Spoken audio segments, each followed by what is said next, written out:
You did it! Closing the final chapter on adolescence, moving on to the next phase. Career, family, mortgage, but not so fast. Currently, I'm about $40,000 in debt. It's literally going to be like $20,000. I don't like to think about it because it's scary.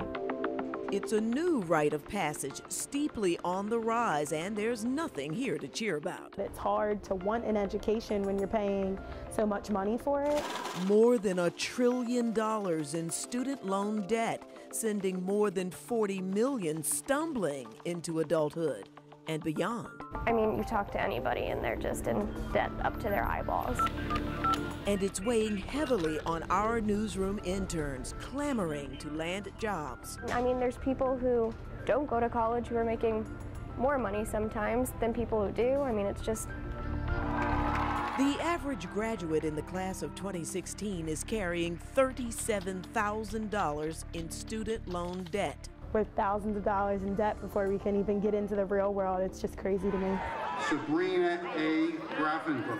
And they still have another year till graduation. And things aren't going to be as rosy as maybe they thought it was going to be. So these are big numbers, and the reality is that a lot of these folks weren't ready for the shock. Please apply. Or what it would take to dig out. I'm paying around maybe $700 a month. Yes. The aftershock of pomp and circumstance. 6 months later, they're like, we want our money back, and we want it now. But how? I didn't have a job or anything, so I'm like, okay, how am I going to pay you guys back? 30-year-old Jasmine Curry has her bachelor's from Penn State and her master's from Temple, and now a great job at Temple, but still. It still comes up to like $700 every month. She wants a husband, children, and a home, but... You think about, oh yes, I love them, it's great, but how much are you paying in student loans? Like, her life is on hold. it's stressful because I'm thinking about how, like, I don't know what's gonna happen in the future. She's drowning in about $70,000 of student loan debt. This is 2 or 3 different ones. Yes. And 1 or 2 more federal and private loans. Do you have any idea when you'll be done with these? I think about maybe 15 years. You'll be 45. Yes, ma'am, I know. I'll be 45. Jasmine is not alone. There's record numbers of people in their 20s living back with their parents. And it's the parents of those children who ask financial experts like Dan Hernandez and Dan Ricardo for help. If you can live at home for a short period of time, put some money in the bank, get some progress against those student loans, do it.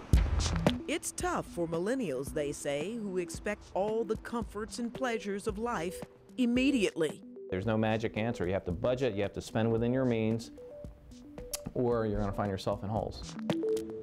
Using her own nightmare, Jasmine now counsels students about how to avoid the pitfalls, like make a student loan your last option.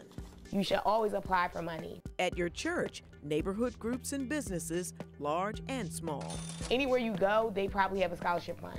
And check out available grants and scholarships even after you get into a college to replace those loans. I want to make sure students don't have as much debt as I do, or if they do have debt, they know how to manage it.